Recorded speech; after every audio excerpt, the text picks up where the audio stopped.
This no other go. But అది చేయరు చాలామంది. అప్పట్లో అసలు సినిమా షూటింగ్ బిఫోర్ నెలలు రిహార్సల్ చేసుకునే పద్ధతి కదా పాత రోజులలో.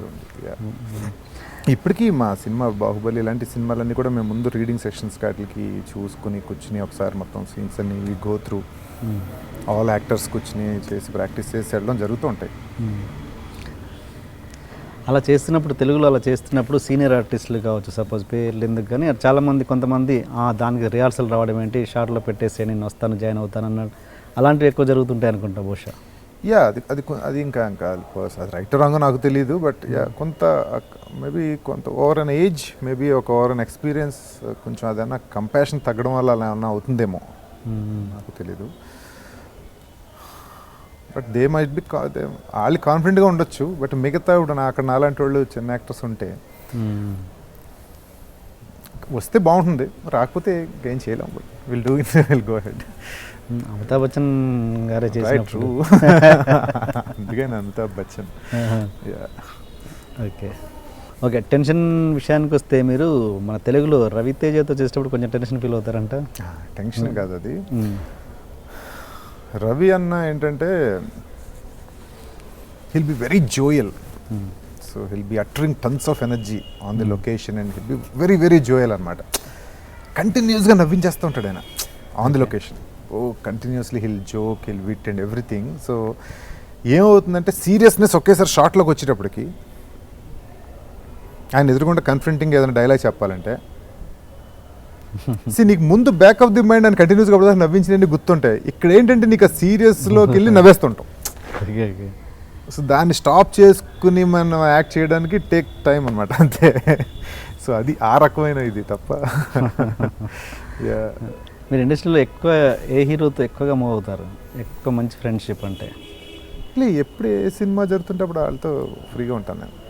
ఎలా ఉంది ఇప్పుడు ప్రభాస్ కానీ, మహేష్ కానీ, లేకపోతే రవితేజ కానీ, హూవర్ ఎన్టీఆర్, తారక్ కానీ, so all the heroes with whom ever I work అక్కడ ఫ్రీగా చాలా ఈజీగా ఉంటాయి. కాకపోతే అంటే షూటింగ్ వరకు, దాని తర్వాత మీట్ అవ్వడానికి నాకు కొంచెం మొహమాటం ఉంటుంది. అంటే మనం ఫోన్ చేస్తే ఏమనుకుంటారో అంత ఈజీగా వెళ్ళిపోలేను. So unless they call me, వాళ్ళు కాల్ చేస్తే డెఫినెట్గా I catch up with them డెఫినెట్గా. నా అంతటి నేను ప్రొవోకేటివ్గా ఫోన్ చేసి బాగుండి కలుద్దాం అట్లా రానా ఇలాంటివి అడగలేను నేను. దాని ఎదుటి వాళ్ళు వేరే పరంగా అర్థం డెఫినెట్లీ చేసుకుంటారు, ఇటు పొగరు ఎక్కువ ఫోన్ చేయడు రాడు అని. బట్ నాకున్న మొహమాటం కూడా నాకు అది. సో మీరు పర్సనల్ థింగ్స్ని కూడా షేర్ చేసుకునేంత ఫ్రెండ్ మీకు ఇండస్ట్రీలో ఎవరు లేరు? పర్సనల్ థింగ్స్ని అందరితోనే పర్సనల్ థింగ్స్ షేర్ చేసుకుంటాను. అందరితోనే వాట్ నేను కొన్ని చదివినయో లేకపోతే నాకు అర్థమైన టాపిక్స్, నాకు తెలుసున్న టాపిక్స్ డెఫినెట్గా అందరితోనే ఆ టాపిక్ వచ్చినప్పుడు డెఫినెట్గా ఐ టాక్ అండ్ షేర్. ఇప్పుడు ప్రభాస్తో కూడా ఎక్కువ కూర్చొని మాట్లాడతాం, రవన్తో మాట్లాడతాం, అందరితో. మీరు ఎక్కువగా తెలుగులో ఇప్పుడు అందరు హీరోలను పక్కన పెడితే మొత్తం అందరు ఆర్టిస్టులను చూసుకుంటే ఎక్కువ నాలెడ్జబుల్ పర్సన్, వీళ్ళు ఈయనతో కూర్చుంటే ఒక గ్రంథం, ఒక లైబ్రరీ అన్నట్టుగా పర్సన్ ఎవరు మీకు? ఇదంతా షేర్ చేసుకుంటే చాలు, ఇప్పుడు గంట గడిపితే చాలు. ఇప్పుడు ఆర్జీవి దగ్గర నుంచి పూరి గారు, ప్రకాష్ రాజ్, వీళ్ళంతా కూడా they very well read and very knowledgeable people, no doubt. So వాళ్ళతో కూర్చున్నంతసేపు కూడా ఏదో ప్రొడక్టివిటీ ఉంటుంది తప్ప నాన్ సెన్స్ ఏదో అన్నెసరీ టాక్స్ ఉండవు. So continuous they will be continuous sharing of the knowledge like when we sit with such kind of people. ఇండస్ట్రీలో ఉన్న ఈ hero worship and caste based hero worship మీద మీ అభిప్రాయం ఏంటి? అసలు ఏం ఉండవా? ట్రూ. క్యాస్ట్ అనేది ఒక పర్సనల్ ఫీలింగ్, అది ప్రొఫెషనల్లో ఇట్ డజంట్ వర్క్అవుట్. ప్రొఫెషనల్ గురించి బయట జనాలకి బయట ఎలాగో ఉంటుంది అది, అది ఇండస్ట్రీలోనే కాదు ఎక్కడైనా ఉంటుంది అది. మరి ఇక్కడ కాదు, హయ్యర్ ప్రొఫెషనల్ ప్లేసెస్కి వెళ్ళిన ఉంటుంది, యూఎస్ఏలో ఉంటుంది, అన్ని కంట్రీస్లో ఉంటుంది, అది ఎలాగో ఉంటుంది అది. మన హీరోలకు ఉన్న following most of the time ఇదే కదా, కాస్ట్ బేస్డే ఎక్కువగా ఉంది ఫాలోయింగ్ అన్నది. ఇప్పుడు ఈ మధ్య మరీ ఎక్కువ అయిపోయింది అన్నది. అది పీపుల్లో ఉంటుందేమో కానీ ఐ డోంట్ థింక్ ఇండస్ట్రీ మాట్లాడలేదు, ఇండస్ట్రీ గురించి మాట్లాడలేదు, యాక్టర్స్లోనే ఉండదు అది. పీపుల్ ఎలాగే ఉంటుంది అది, ఇండస్ట్రీతో సంబంధం లేదంటున్నాను. It will be there. అంటే మేబీ ఒక పర్సనల్ ఐడెంటిటీ కొంచెం తక్కువ ఉంది అనుకున్నప్పుడు, so an individual will form a group to create a group identity. Yeah. So తప్పు రైట్ నాకు తెలియదు, బట్ ఇట్ విల్ హ్యాపెన్. మొన్న ఆ మధ్య నేను భీమవరం వెళ్ళామన్నమాట ఒక ఫ్రెండ్ పెళ్ళికి. వెళ్తే సడన్గా ఆల్ ఆఫ్ సడన్ ఏదో మామూలుగా రోడ్డు మీద నిలబడితే సడన్గా ఒక 20 బైక్స్ జమ్మని వెళ్ళిపోయి ఏది ఐ థింక్ ప్రభాస్ ఫంక్షన్ అనుకుంటే ఉంటాయి, డెఫినెట్గా ఉంటాయి. ఏంటో అడిగితే సేమ్ అంటే ఐడెంటిటీస్ ఉంటాయి. అది ఎందుకు అటు సైడ్ ఎక్కువగా ఉంటుంది అది? అటు సైడ్ కదా ఎక్కడన్నా ఉంటుంది అంటున్నాను. అటు సైడ్ అనే కాదు, అటు సైడ్ కొంచెం సౌండ్ ఎక్కువ ఉంటుందేమో. ఓకే. మీరు అన్నట్టు ఇప్పుడు అన్నారు చూసారు గుంజని వెళ్ళిందని, సో సౌండ్ వల్ల ఎక్కువ కనపడుతుంది. అది అన్ని చోట్ల ఉంటుంది. Okay okay. That group identity again changes. It won't be only caste. Okay.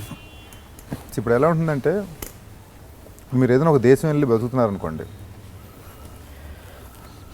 అక్కడ మీరు ఒక్కనే ఉంటారు అనుకోండి. సో మీకు ఒక ఐడెంటిటీ ప్రాపర్గా you're not feeling any proper identity. అప్పుడు ఏం చేస్తారు, మన దేశం నుంచి వచ్చిన వాళ్ళందరినీ ఒక టీమప్ అవుతారు ఆ కంట్రీలో. మన దేశం వాళ్ళు ఎక్కువ ఉన్నారనుకోండి, మన తెలుగు వాళ్ళందరినీ ఒక టీమప్ అవుతారు. మన తెలుగు వాళ్ళు ఎక్కువ ఉన్నారనుకోండి, మన క్యాస్ట్ వాళ్ళు అందరూ ఎక్కువ టీమప్ అవుతారు. మన క్యాస్ట్ వాళ్ళు ఎక్కువ ఉన్నారనుకోండి, మన సేమ్ ఇంటి పేరులో ఉన్న వాళ్ళందరూ ఒక టీమ్. సో అది ఏంటంటే గ్రూప్ ఐడెంటిటీ ఫామ్ చేసుకున్నప్పుడు డిపెండ్స్ ఆన్ యువర్ లొకేల్. ఆ లొకాలిటీలో ఉన్న పీపుల్ని బట్టి you form a group. So just a group identity. But దానివల్ల రాంగ్ మెసేజ్ వెళ్తుంది కదా జనాలలో. మెసేజ్ ఏముంటుందండి, దాన్ని కలిసికట్టుగా ఉంటారు. అంటే ఎలా ఉంటుందంటే, అంటే నాట్ టాకింగ్ అబౌట్ ఇండియా, బయటకు వెళ్ళినప్పుడు ఏదో అడవిలో శత్రువైన మిత్రులా కనపడతాడు అన్నట్టు. ఎగ్జాక్ట్లీ. అంటే అడవిలో శత్రువు మిత్రుల్లో ఎందుకు కనపడతాడు? Lonely. That's the whole point. ఆ దాని మీద వస్తుంది. ప్రతి మనిషికి మళ్ళీ ఇండిపెండెంట్గా నేను నా ఫ్యామిలీ ఉంటుంది. దాని నెక్స్ట్ లెవెల్ ఏంటంటే మేము అనేది డిఫర్స్ అనమాట. కంట్రీయా, లేకపోతే సేమ్ రీజియన్నా, లేకపోతే సేమ్ లాంగ్వేజా, క్యాస్టా. ఓకే. ఇది లక్షలు మీరు ఎక్కడో చెప్పినట్టు గుర్తు నాకు. మీరు పెయిడ్ కమర్షియల్స్కి మీరు అగేనిస్ట్ అని. పెయిడ్ కమర్షియల్స్ అంటే మీరు సపోజ్ ఏ బట్టల షాప్ ఓపెనింగ్ సంథింగ్ అంటే అలా వెళ్ళి అదే అంటున్నాను కదా,